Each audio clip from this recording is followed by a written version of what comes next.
So Antonio Brown with a message to the Patriots saying they might as well let him play if they have to pay him.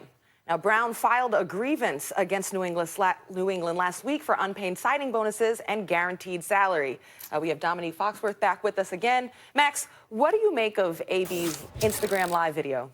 He comes off as desperate to me. Desperate for attention, for relevance, for options in his career, for social currency. It comes across as desperate. First of all, implicit in his claim is that he's going to win. I don't know. Dominique, you would know better than I, but I don't know if that's certainty that he will get his money. So he's putting the cart before the horse there, saying, see, I'm going to win, and therefore, so there's actually like an arrogance underneath it, too. Like the implication, you can infer from what he's saying, that, and it's like AB, if you really want to get back to the NFL, that's not the way to do it. That's not sending the right message to anyone except for some, I don't know, boosters of your ego on social media, I guess. And I think what teams are going to look at from this, and Dominique, again, you'll know better than I, but he still doesn't get it. He hasn't hit bottom and bounced back up yet, and you hope he does it in time because he's one of the best to ever do it. Yeah, I don't think that. Sorry, go ahead, Stephen A.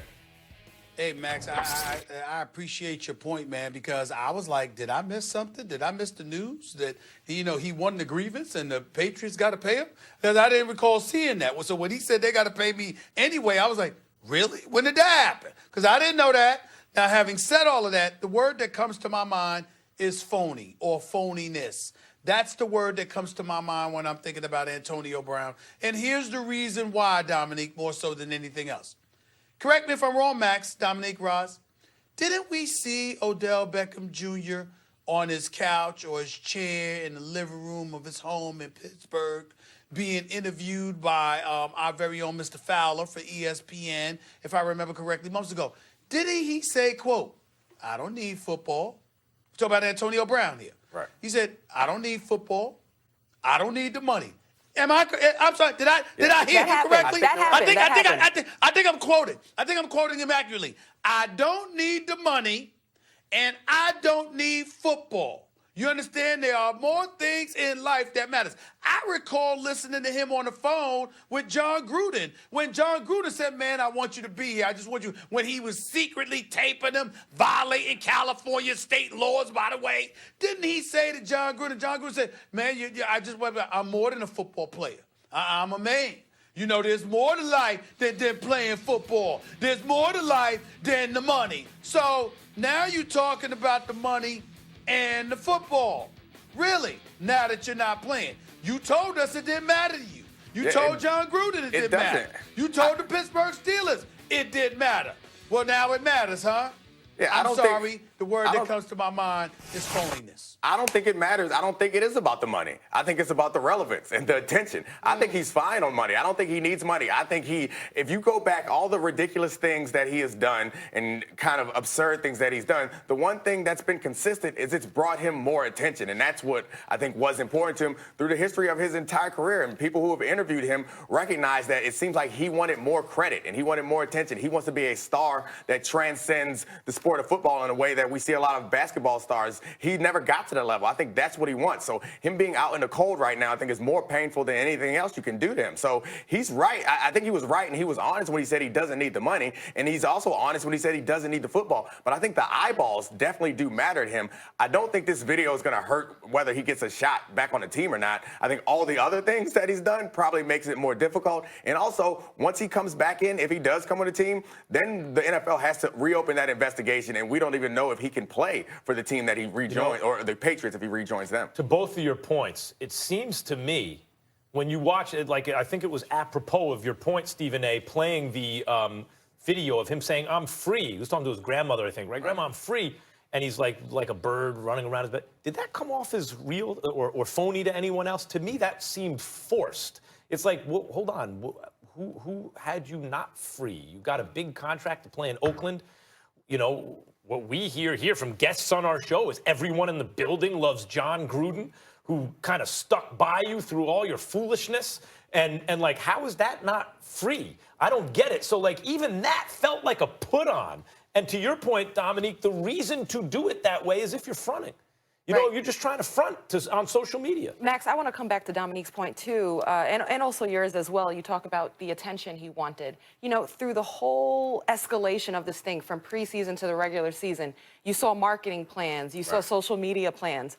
Well, here he is now, not playing football, and he has an opportunity more than ever to show that he is more than, just a football player. This is the time. I'm saying this is the time what you want him to do? He ain't going to write. Have you read his Twitter feed? Well, maybe he doesn't have to write, well, yeah. I mean, but I'm saying maybe he could collaborate.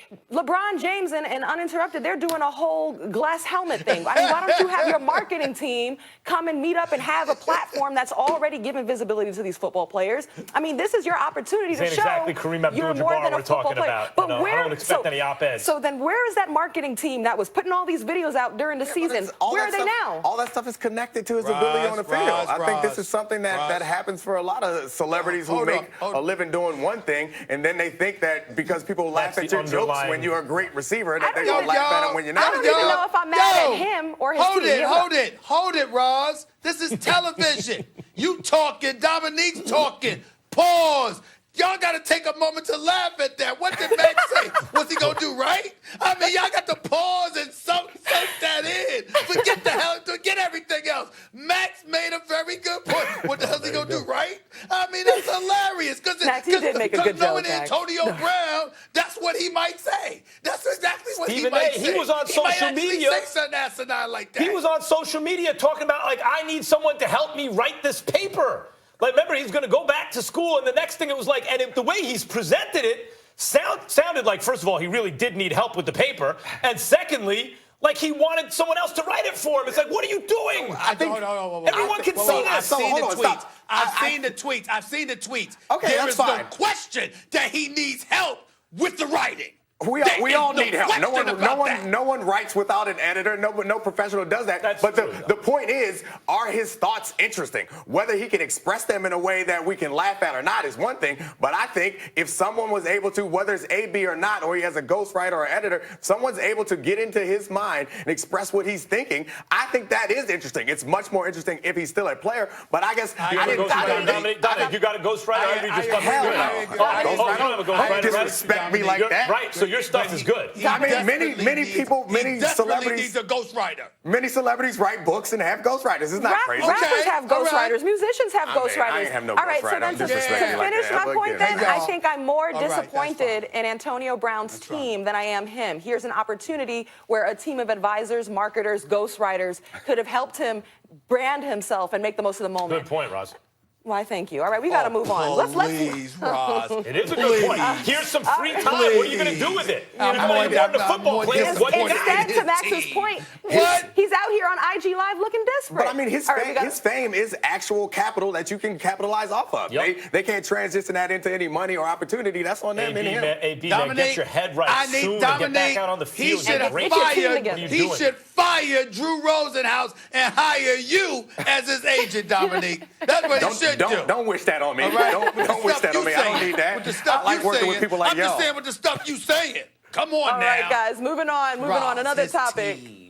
Daniel Jones and the Giants have a tough assignment tonight, taking on the Patriots in Foxborough. Jones will be without most of his weapons, including Saquon Barkley and backup running back Wayne Gallman, as well as tight end Evan Ingram and wide receiver Sterling Shepard. Whew, that's a mouthful of people who are out. What can Jones possibly prove tonight against New England? Stephen A.? Listen, if he goes out there and has a respectable performance, I mean, you've got Ingram injured. You've got Shepard, concussion protocol. I don't know whether he's been out yet or not, but those are back-to-back week. He's had concussions. They really, really need to watch him right now. Saquon Barkley is obviously not going to play. And so when you have those situations taking place, I should say obviously, presumably he's not going to play. So when you have those situations, you're bereft of the weapons necessary in order for you to be successful. If Daniel Jones goes out there and puts forth forth a respectable performance. I actually think it will go a longer way for him than the 2 victories he was actually able to register against Tampa, and then after that against the Washington Redskins. To go up against the #1 defense, as far as I'm concerned, in the NFL last night, after Chicago wet the bed in Oakland in London against Oakland last week. With the Patriots being the #1 defense, if you are Daniel Jones and you don't have the requisite weapons to be successful, and you go out there and manage